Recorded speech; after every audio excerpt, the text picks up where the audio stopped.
कहानी का नाम कोलकाता का आखिरी स्टेशन।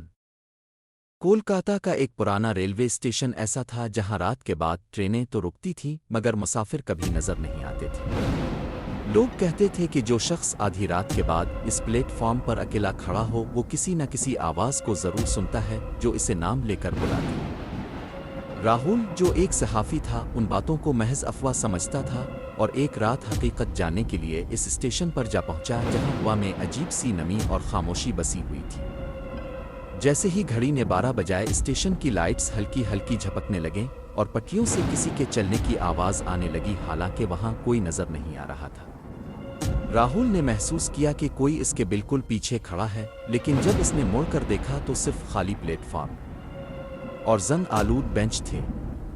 अचानक लाउड स्पीकर से एक टूटी फूटी आवाज़ आई जो किसी मुसाफिर के नाम का ऐलान कर रही थी, और वो नाम राहुल का अपना था। राहुल के कदम खुद ब खुद पटरियों की तरफ बढ़ने लगे। इसने देखा कि सामने एक पुरानी ट्रेन खड़ी है जिसके शीशों में अंदर बैठे लोग नहीं बल्कि साए नजर आ रहे थे। इन सायों की आंखें खाली थीं और वो सब एक ही समत देख रहे थे जैसे किसी का इंतजार हो।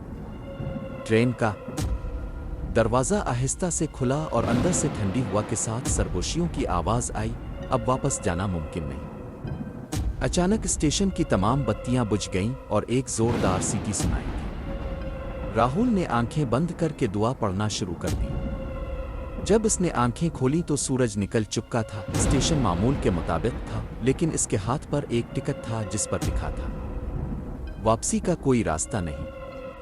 इस दिन के बाद राहुल ने सहाफ़त छोड़ दी और कोलकाता के इस स्टेशन का जिक्र आज भी लोग धीमी आवाज़ में करते हैं, क्योंकि कुछ जगहें ऐसी होती हैं जहां जाना आसान होता है मगर रुकना नहीं।